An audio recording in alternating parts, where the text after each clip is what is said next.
आपल्यासोबत प्रदेश अध्यक्ष चंद्रशेखर बावनकुळे सर आपल्यासोबत आहे। सर, आज वन नेशन वन इलेक्शन लागू झालेलं आहे, ठराव माननीय पंतप्रधान मोदीजी आणि मी मंत्रिमंडळाचं आभार मानतो राज्याच्या आणि देशाच्या जनतेमार्फत की या देशामध्ये 1952-57 पासून अनेक वेळाची चर्चा झाली।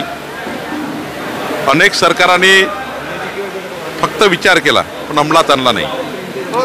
पण माननीय प्रधानमंत्री मोदीजींनी 2024च्या निवडणुकीच्या जाहीरनाम्यामध्ये वन नेशन वन इलेक्शन हा अजेंडा दिला होता, एक आमच्याकडे जाहीरनामा दिला होता। मला अभिमान आहे की 100 दिवसाच्या आत मोदी सरकारने हा जाहीरनामा हे वचन पाळलं आणि आज मंत्रिमंडळात वन नेशन वन इलेक्शनचा प्रस्ताव मंजूर झाला।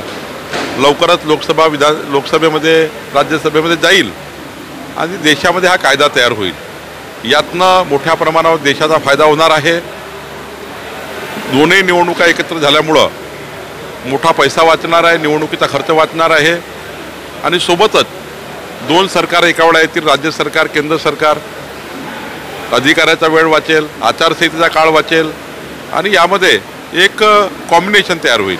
केंद्रातलं सरकार, राज्यातलं सरकार कुठल्याही पक्षाचं आलं पण एक दोन्हीचा विकासाचा अजेंडा तयार राहील आणि त्यामुळे मोठा बचत, मोठा काळाची बचत, मोठ्या आचारसंहितेचे काळं यातनं फार मोठा फायदा देशाला होईल असं मला वाटतं। एकंदरीत जर बघितलं तर राहुल गांधी संदर्भात वक्तव्य केलं होतं बोंडे साहेबांनी, त्यांच्यावर गुन्हा दाखल झालेला आहे।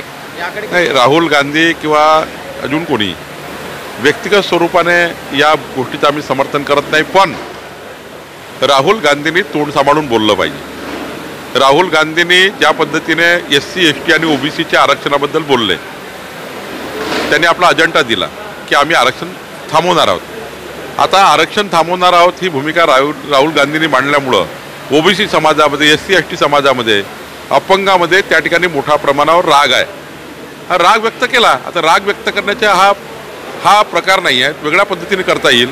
महाराष्ट्रात जेव्हा राहुल गांधी येतील, ज्या ज्या स्टेजवर राहुल गांधी जातील त्या स्टेजवर आम्ही तिथे राहुल गांधीला जाब विचारणार की SC ST आणि OBC समाजाचं आरक्षण तुम्ही काढण्याची भूमिका व्यक्त केली, यावर या महाराष्ट्रात तुम्हाला पाय ठेवायचा अधिकार नाही, OBC SC ST मतं मागायचा अधिकार नाही, याबद्दल महाराष्ट्रात त्यांना जाब विचारू, मात्र आम्ही त्यांना जाब विचारणार आहोत। एक शेवटचा प्रश्न घेतो। नरहरी झिरवळ जे आहेत ते म्हणाले की त्यांनी देखील मुख्यमंत्री पदाचा खळबळजनक दावा केलेला होता।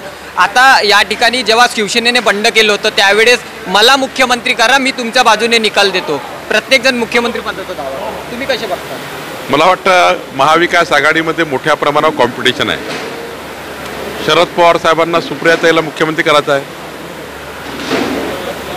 उद्धव ठाकरे आपला कटोरा घेऊन फिरतायत, मला मुख्यमंत्री करा, काँग्रेसकडे जात आहे, शरद पवारजीकडे जात आहे की मला मुख्यमंत्री करा, मला मुख्यमंत्री करा। ते तर दिल्लीतही राहून आले 2 दिवस। काँग्रेसमध्ये तर 15-20 जण आहेत, नाना पटोलेजीपासून तर तिकडे बाळासाहेब थोरातपर्यंत, त्यांच्याकडे मुख्यमंत्रीपणाची कॉम्पिटिशन आहे। आमच्याकडे महायुती सरकार आणून मोदी सरकार जे 2029पर्यंत आहे, 2029चं मोदी सरकार, त्यांचा 5 वर्षाचा कार्यकाळ आणि आमचा कार्यकाळ, याला जोडून महाराष्ट्राच्या विकासाची संकल्पना आमच्या डोक्यात आहे। आमच्याकडे मुख्यमंत्री कोण होणार यांना जास्त प्राधान्य नाही आहे, आमच्याकडे प्राधान्य विकासाला आहे, महायुतीला आहे। दोन्ही सरकार डबल इंजिन सरकार, केंद्रातलं राज्याचं डबल इंजिन सरकार आलं पाहिजे, याच्याकरता आमचं प्राधान्य। जागा वाटपासंदर्भात काही बोललं? जागा वाटप अंतिम टप्प्यात आहे, लवकरच पूर्ण होईल। नक्कीच आपण जर एकंदरीत बघितलं तर जागा वाटप जे आहे ते लवकरच होईल अशी प्रतिक्रिया जी आहे ते प्रतिक्रिया चंद्रशेखर बावनकुळे यांनी दिलेली आहे। कॅमेरामॅन निखिल सोबत मी मिलिंद आंडे, झी 24 तास वर्धा।